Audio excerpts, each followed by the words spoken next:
Assalamualaikum warahmatullahi wabarakatuh. Alhamdulillahilladzi wa kafa wassalatu wassalamu ala nabiyil mustafa wa ala alihi wa ashabihi kitab ma ba'd. Kami di sini dari kelompok 3 akan menyampaikan presentasi kami tentang aplikasi berbagai macam pendekatan dalam penelitian kualitatif, yakni menurut pendidikan Islam. Jadi dalam materi ini ada 6 poin yang akan kami sampaikan. Yang pertama, pengertian pendekatan kualitatif, kemudian karakteristiknya, kemudian macam-macam penelitian kualitatif, kemudian prosedur-prosedurnya, dan terakhir validitas dan reliabilitas data penelitian kualitatif. Yang pertama, pengertian pendekatan kualitatif ya. Jadi pendekatan kualitatif ini merupakan metode ilmiah yang berdasarkan pada filosofi positivisme yang berfungsi untuk mengkaji makna peristiwa di lingkungan pendidikan secara holistik atau menyeluruh, sehingga bisa digunakan untuk memecahkan masalah, memahami dan mengantisipasi dalam sebuah penelitian. Kemudian berikutnya karakteristik. Jadi karakteristik pendekatan kualitatif. Yang pertama, Crosswell ya. Ini menurut Crosswell mengungkapkan bahwa penelitian kualitatif setidaknya memiliki ciri-ciri atau karakteristik. Yang pertama yakni adanya latar belakang ilmiah atau alamiah ya. Secara naturalistik, peneliti kualitatif terjun langsung ke lapangan untuk mengamati subjek yang sedang dipelajari dan tidak membawa objek ke dalam laboratorium yang disiapkan untuk perawatan. 2. Menjadi peneliti sebagai alat utama penelitian. Peneliti kualitatif mengumpulkan data melalui dokumentasi diri, observasi perilaku, wawancara partisipan. Dan kemudian 3. Sumber informasi yang berbeda seperti wawancara, observasi, forum diskusi kelompok, dan dokumentasi, tidak hanya dalam satu sumber data. Kemudian 4. Analisis data bersifat induktif. Crosswell mengatakan bahwa analisis data dalam penelitian kualitatif bersifat induktif, yaitu mengumpulkan informasi, membuat pola, kategori dan tema untuk membangun. Kemudian yang kelima, fokus pada pentingnya peserta. Peneliti fokus mempelajari makna yang disampaikan oleh partisipan, bukan makna yang ada dalam pikiran peneliti atau dalam literatur. Kemudian keenam, kembangkan rencana penelitian yang fleksibel, artinya peneliti tidak bisa secara ketat mengikuti rencana penelitian. Kemungkinan nanti di lapangan metode pengumpulan data, objek penelitian, waktu dan tempat akan berubah. Yang ketujuh, perspektif teoritis. Peneliti yang menggunakan perspektif tertentu dan penelitiannya secara mempelajari budaya, etnografi, jenis kelamin, ras, atau kelas. Kemudian ke-8, menafsirkan atau peneliti menginterpretasikan apa yang mereka lihat, dengar, dan pahami. 9, gambaran umum atau secara komprehensif. Kemudian ke-10, tidak menguji hipotesis ya. Berbeda dengan penelitian kuantitatif yang menguji hipotesis, maka penelitian kualitatif merupakan hipotesis kerja di akhir penelitian. 11, bersifat deskriptif, yakni hasil investasi survei harus dicatat dan diuraikan secara rinci. Kemudian yang ke-12, tidak menjelaskan kausalitas karena realitas dipahami secara holistik dalam penelitian kualitatif. Kemudian yang ke-13, berhenti saat data sudah jenuh, materinya jenuh jika peneliti bertanya pada pihak yang berbeda.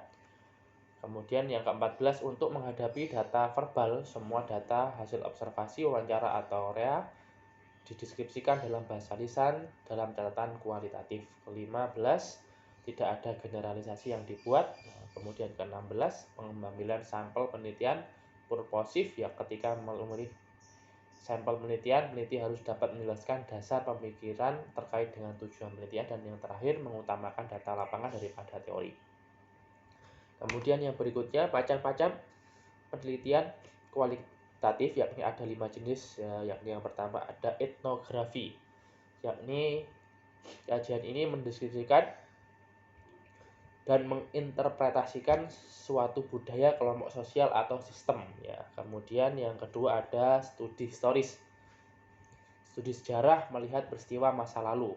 Peristiwa sejarah direkonstruksi dengan menggunakan sumber informasi primer, yaitu kesaksian pelaku sejarah yang masih ada. Kemudian yang ketiga, studi fenomenologi. Kajian ini mencoba menemukan makna pengalaman dalam kehidupan. Kemudian yang keempat, studi kasus. Studi kasus adalah studi yang dilakukan dengan menggunakan sistem terintegrasi. Unit ini dapat terdiri dari program, kegiatan, peristiwa, atau sekelompok yang akan dihubungkan oleh waktu atau hubungan tertentu. Kemudian berikutnya, kelima, teori dasar. Peneliti dasar adalah peneliti yang bertujuan untuk menemukan atau paling tidak membenarkan suatu teori. Dan yang terakhir, studi kritis.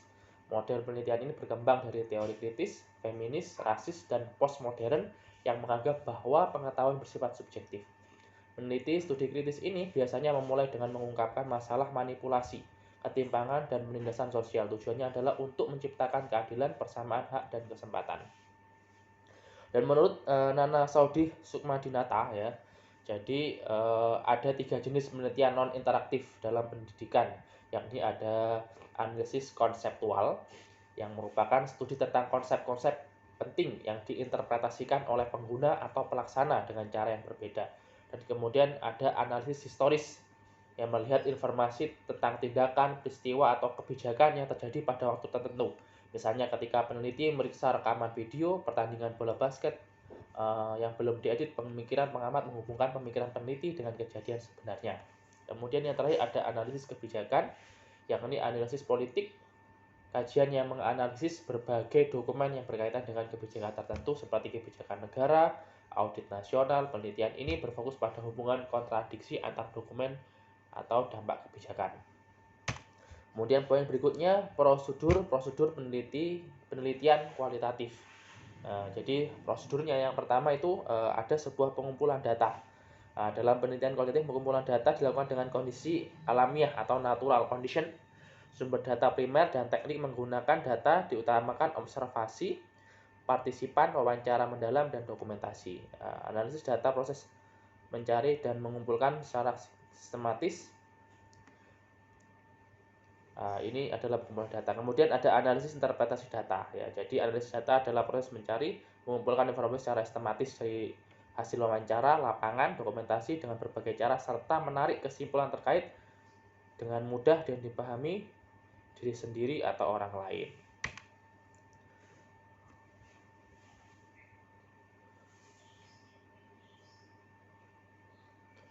Kemudian berikutnya yang terakhir yakni tentang validitas dan relativitas data penelitian kualitatif.